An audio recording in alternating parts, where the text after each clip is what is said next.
ഒരു Saturday morning ആയിട്ട് ക്ലാസ്സും കഴിഞ്ഞിട്ട് ഉച്ച വരെ കടന്നുറങ്ങിയില്ലെങ്കിൽ അതൊക്കെ എന്തൊരു സ്റ്റുഡൻറ്റ് ലൈഫാണ്. അതൊക്കെ ഒരു സ്റ്റുഡൻറ്റ് ലൈഫാണോ? നമുക്ക് എല്ലാവർക്കും അറിയാം കോളേജ് ഫ്രൈഡേ വരെ ഉണ്ടോ. എനിക്ക് യൂഷ്വലി സാറ്റർഡേയും ക്ലാസ് ഉണ്ടാവാറുണ്ട്. പക്ഷേ എൻ്റെ സെമ്മ് കഴിഞ്ഞ കാരണം എനിക്കിന്ന് ക്ലാസ് ഇല്ലായിരുന്നു. അപ്പോൾ ഉച്ച വരെ ഞാൻ പോത്ത് പോലെ കറന്ന് പറഞ്ഞ് കടന്നുറങ്ങുമായിരുന്നു. ഉച്ചയ്ക്ക് എണീറ്റ സമയത്താണെങ്കിൽ ഞാനിങ്ങനെ ഇടയ്ക്ക് ദൈവമേ ഇത് ഞാൻ വീട്ടിലാണോ എവിടെ, അങ്ങനത്തെ ഒരു അവസ്ഥയുണ്ടല്ലോ നമുക്ക്. അപ്പോൾ എൻ്റെ റൂംമേറ്റ് ഇവളല്ല, എൻ്റെ ബെസ്റ്റ് ഫ്രണ്ട്, ഇവളെൻ്റെ റൂമിലല്ലായിരുന്നു. അപ്പം ഇവളിന്ന് എൻ്റെ റൂമിൽ വന്നിട്ട് കടന്നേ. അപ്പം ഞങ്ങൾ രണ്ടുപേരും കൂടെ എണീറ്റു. അവളും പോയി, ഞാനതിൻ്റെ പല്ലൊക്കെ തേച്ച്.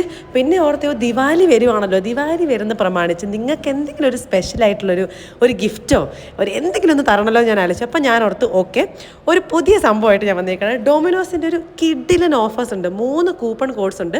ഞാൻ ആ കൂപ്പൺ കോഡ്സ് എല്ലാം മെൻഷൻ ചെയ്യാം. നിങ്ങൾ തിന്നങ്ങോട്ട് അങ്ങ് ജീവിക്കുക. ഓക്കെ, ദിവാലിക്ക് വരുന്ന പ്രമാണിച്ച് നിങ്ങൾ ഫാമിലിയൊക്കെ ആയിട്ട് ഇരിക്കുന്ന സമയത്ത് ഈ കൂപ്പൺ കോഡ് വെച്ച് ഓർഡർ ചെയ്ത് കഴിഞ്ഞാൽ കിഡിലൻ ഓഫേഴ്സ് ഉണ്ട്. അപ്പോൾ ലിങ്ക് എൻ്റെ ബയോയിലുണ്ട്, ഓടിക്കോ.